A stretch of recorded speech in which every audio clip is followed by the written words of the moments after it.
কি তাহলে চলে যাচ্ছ? তুমি চলে যাচ্ছ, আমার কি হবে?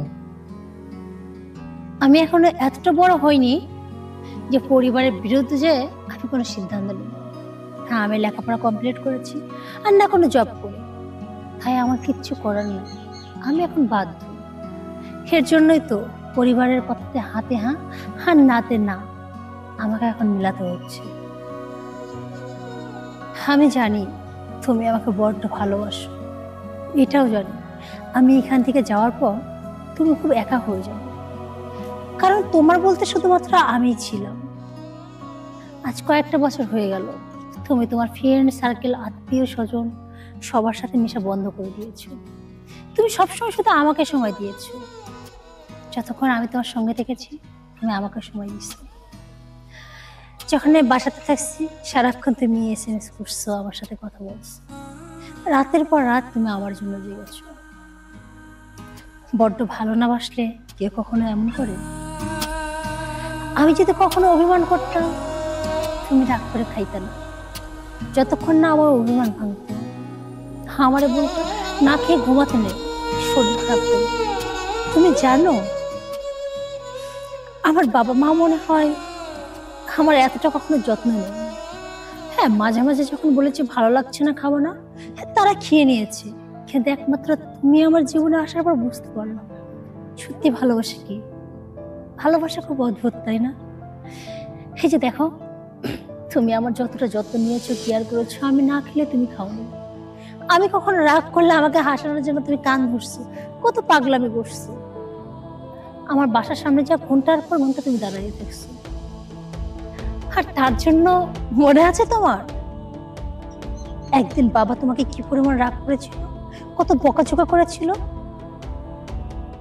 সেদিন তুমি আমার জন্য নীরবে সহ্য করে গেছিলে। চাইলেই সেদিন তুমি বলতে পারতা যে আপনার মেয়ে আমাকে আসতে বলেছিল তাই আসতো, কিন্তু না। সেদিন তুমি কি বলেছিলা, আসলে ওর কোনো দোষ নেই, আমি ওকে বিরক্ত করে ওকে ফলো করি। আর এর জন্যই না সেদিন বাবার হাত থেকে, বকা থেকে আমি বেঁচে যাই। আমি ওই দিনই না বুঝতে পারি তুমি শুধু আমাকে ভালোবাসো না, তুমি তোমার জীবনে একটা অংশ ভাবো। আর এটাও জানি তুমি তোমার সবটুকু দিয়ে আমাকে ভালোবাসো। জানো তো আমিও না চেষ্টা করেছি তোমাকে আমার সবটুকু দিয়ে ভালোবাসতে, বলতে পারো বাসিও। এই যে এখান থেকে চলে যাবো ভাবতেছি না, একমাত্র আমি জানি যে আমার ভিতরে কি হচ্ছে, কিন্তু কি করব বলো? আমি এখন অনেক ছোট, পরিবারের বিরুদ্ধে যাওয়ার মতো ক্ষমতা আমার নেই। আর তোমাকে যে বলবো, কি বা বলবো তোমাকে বলো? কারণ এখন যদি আমি তোমাকে কিছু বলি সেটা হবে পাগলামি। কারণ তোমার একটা পরিবার আছে, তাছাড়া তোমার বড় ভাই আছে, সে এখনো বিয়ে করেনি। আমরা যদি এখন কোথাও পালিয়েও যাই তোমার বাবা মার মান সম্মান যাবে। আর আমার বাবা যেমন রাগচটা না, হয়তো আমাকে নিয়ে আসবে। যদি তোমার বিরুদ্ধে মামলা করে তাহলে তোমার পুরো লাইফটা নষ্ট হয়ে যাবে। আমি তো তোমার ভালোবাসি না, আমি কিভাবে পারি তোমার জীবনটা শেষ করে দিতে? আমি চাই না আমার জন্য বা আমার পরিবারের জন্য তোমার বা তোমার পরিবারের কোনো একটা ক্ষতি হয়ে যায়। কিন্তু আমি সত্যি জানি না আমার কি করা উচিত। তবে জানো তো, আমি আমার বাবা মাকে অনেক বোঝানোর চেষ্টা করেছি, এখানে আমার ফ্রেন্ড সার্কেল আছে, আমি ওদের সঙ্গে থাকতে চাই, এখানে লেখাপড়া করতে চাই। তোমার কথাটা আমি বলতে পারিনি ঠিকই, কিন্তু অনেক কান্না করেছি। ওই কান্না না আমার বাবা মায়ের মন পর্যন্ত বলে। জানো তো, তোমার জন্য যেমন কষ্ট হবে আমার বাবা মায়ের জন্য আমার কষ্ট হবে। আচ্ছা তুমি বলো, বাবা মার তোমাকে ছাড়া আমি ছেলেটার মতো অত দূরে একটা জায়গায় কিভাবে থাকবো? হ্যাঁ, দুই একদিন নানুর বাড়ি ঘুরতে যাওয়ার একটা মজা আছে, কিন্তু বছরের পর বছর সেখানে থাকা, এটার মধ্যে কি সত্যি মজা আছে? আমার তো মনে হয় না। অথচ দেখো, আমি তাদের কিন্তু একটা মাত্র সন্তান। তাদের কি একটু কষ্ট হচ্ছে না? তারা চাইলে তো আমাকে তাদের কাছে রাখতে পারে, কিন্তু তারা রাখবে না।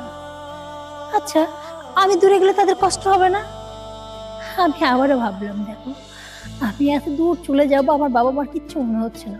অথচ তুমি দেখো, তুমি বাচ্চার মতো যেদিন শুনেছি আমি চলে যাব, ওই দিন থেকে কান্নাকাটি করতেছি। তোমার মুডটা কেমন অফ হয়ে গেছে।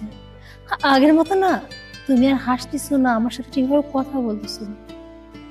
আমি তোমার কষ্টটা বুঝতে পারছি, কিন্তু কি করবো বলো? আমি যে আজকে বড্ড নিরুপায়, আমার সত্যি কিছু করার নেই। আর আমি জানি না আমি কি করব। এখন তুমিই বলো আমার কি করা উচিত। সূচনা, এখন কি বলবো আমি বুঝতে পারছি না। তুমি তো জানোই আমি কোনো চাকরি বাকরি করি না, আমার ফ্যামিলির অবস্থা খুবই খারাপ। যাই হোক, যেখানে যাচ্ছ ভালো থেকো, আমার আর কিছু বলার নেই। সত্যি বলার নেই? আর কি বলবো, আমার যতটুকু চেষ্টা করার আমি করছি। আচ্ছা, তুমি তো আমার জন্য দোয়া করেছো আমি যেখানে যাবো সেখানে যেন ভালো থাকি। তবে তুমি যেখানে থাকবে, মানে আমি যেখানে থাকবো তোমার সাথেই থাকবে। মানে তোমার মনটা তো আমার কাছে থাকবে, আমি সেটা বলেছি। জানো তো, আজকে আমি বাসা থেকে না একবারে বের হয়েছি। আর এই জায়গাটা মনে হচ্ছে আজকে আমাদের শেষ দিন। আজকের পর থেকে এখানে আর কবে আসবো, কোনোদিন দেখা হবে কি না সেটা সত্যি জানি না। যদি কখনো এরকম সময় আসে, আমি যদি তোমার আবদার করি, সালমান চলো না আমরা সেই স্টেশনে আবার যাই, দেখা করি, তুমি আসবে তো আমাকে নিয়ে? অবশ্যই আসবো। আচ্ছা সালমান, তুমি আমার জন্য সবকিছু করতে পারো? কি পারি কি না পারি সেটা তুমি ভালো করে জানো। না ধরো আমি যদি এখন তোমাকে বলি যে আমার জন্য ওই ট্রেন লাইনে তোমাকে ঝাঁপ দিতে হবে, তুমি ঝাঁপ দিতে পারবে? দেখো আমি এখনই যাচ্ছি। আরে দাঁড়াও না। ও, আচ্ছা একবারও তো জিজ্ঞেস করলে না আমি কলেজে গিয়েছিলাম কি যাইনি। জানো তো, আজকে সকালে আসার সময় না আমি অনেকক্ষণ আব্বু আম্মুকে দেখে আসছি। তাদের প্রত্যেকটা কথা শুনেছি, তারা যা বলেছে তাদের হাতে হাত মিলিয়েছি। কেন জানো? কারণ আজকে না আমি আর বাড়ি ফিরবো না। কি হলো, আমার দিকে চেয়ে আছো কেন? ভাবছো আমি আজকে কি এখান থেকেই সিলেটে চলে যাব? তুমি তো সেটাই বলবে। আমি কি একবারও বলেছি আমি সিলেটে যাব? হ্যাঁ, আমার এই ব্যাগের মধ্যে দেখছো না, এখানে কিন্তু কোনো বই নেই, যা আছে সব কাপড় চোপড়।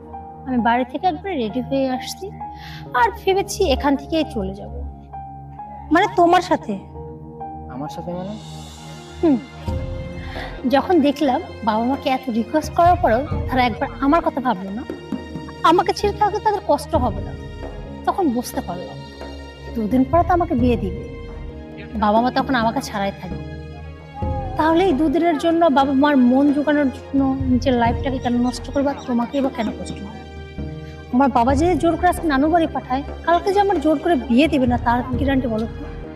তাই আমি সিদ্ধান্ত নিয়েছি আজকে তোমার সাথে পালিয়ে যাবো, মানে তোমাকে বিয়ে করবো। তুমি কি সত্যি কথা বলছো? একদম সত্যি বলছি। আরে দেখো, আচ্ছা যাই হোক, বোতল পড়েছে তার কি, এই যে দেখো, দেখতে পাইছো? টোটালি কাপড় চোপড়।